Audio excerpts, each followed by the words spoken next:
when you're under the vehicle who's going to be receiving the guests, then you actually say, actually, yeah, our leader comes China to, wait on the people. So you will need equipment, you will need staff, you will need systems to make sure that the money he's getting is taken care of properly and it grows. Okay.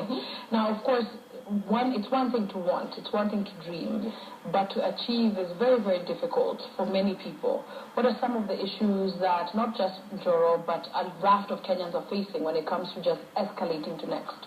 Okay. In this line of work, what I've observed is sometimes people get excited about their passion and they jump out without thinking through how they're actually going to package it.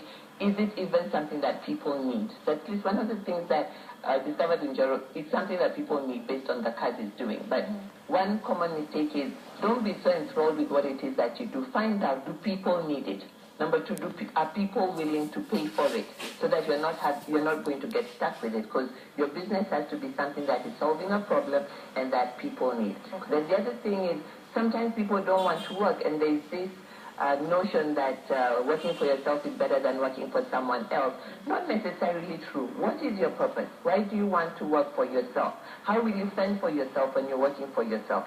So a lot of times I find people who quit their job because they didn't like the boss, so they had this passion, but they have not thought through what is the working capital for this business going to be.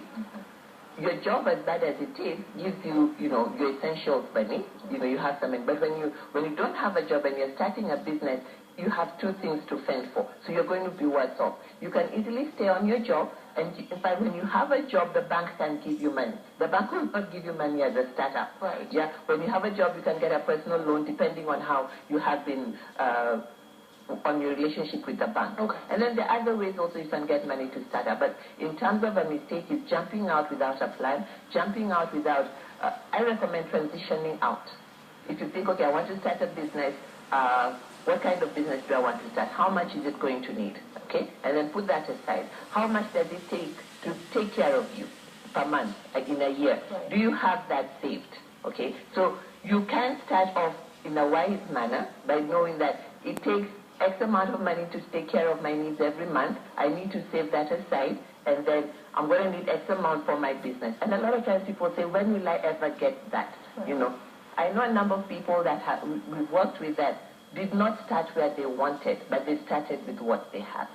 For instance, there's a lady who wanted to start a catering business. I like her story because she started very simply. And the simple way she started was she started washing clothes for her girlfriend. Yeah, she needed money to start, buying chafing dishes, all the stuff that you need for catering. So that's the money she put aside and started with as a working capital. First of all, I say it's a mindset.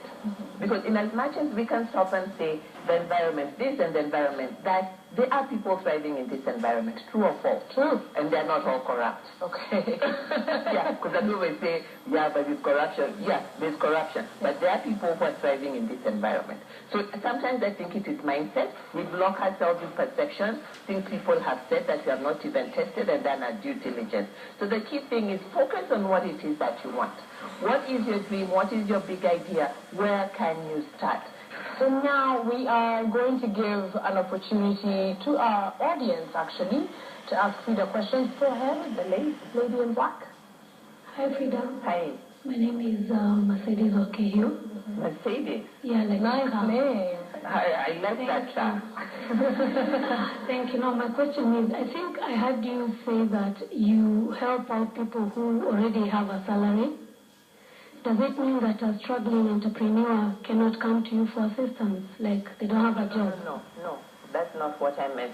We help aspiring and existing entrepreneurs. An aspiring entrepreneur either is working or has not started, we can work with you. Existing, you have been doing your entrepreneurship thing and you want to grow.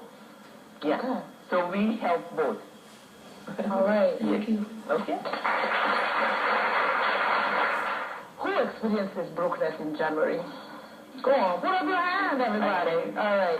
This has become a cycle. If you look at social media between, end of December and end of January, that's all we're talking about, being broke. It's kind of late right now, but yeah. Maybe that for next year. But anyway, if you haven't gotten the December salary, there's still hope. The people will get bonus, so there's still hope.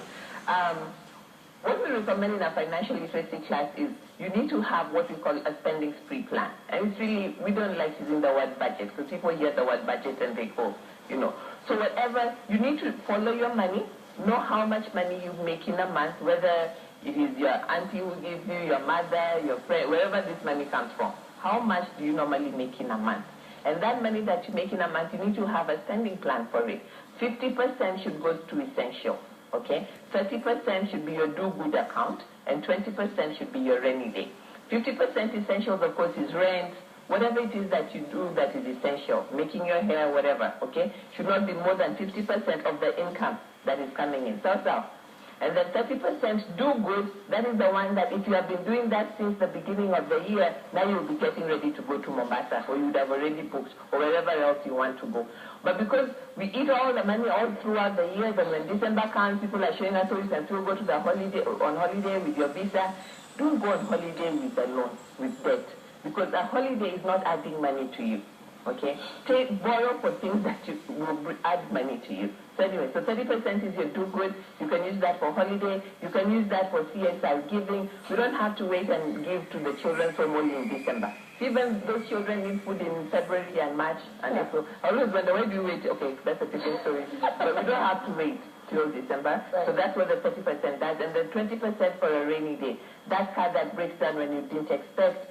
That plumbing issue that you may have comes from the 20%. It may seem a little, but when you start now and make it your lifestyle and keep it consistent, it helps in the long run. Absolutely. Let's give it up for Frida. Yes, indeed. Every single Monday, we will be taking you through, of course, money issues and